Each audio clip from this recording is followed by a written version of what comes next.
Hi friends, ఈరోజు జొన్న రొట్టెలను ఎలా ప్రిపేర్ చేసుకోవాలో చూద్దాం రండి. ఫస్ట్గా నేను కేజీ పిండి తీసుకున్నా కాబట్టి హాఫ్ లీటర్ వాటర్ని బాయిల్ చేసుకోవాలి.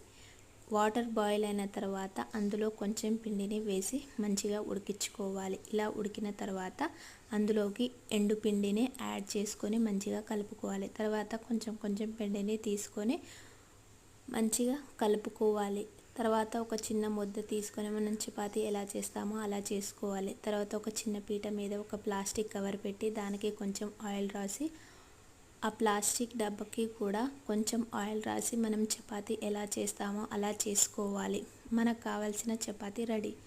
ఈ చపాతీని ఒక పేనం మీద మంచిగా కాల్చుకోవాలి.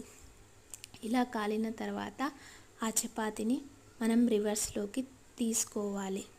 మనకు కావలసిన జొన్న రొట్టె రెడీ. ఇది ఎంతో టేస్టీగా ఉంటుంది.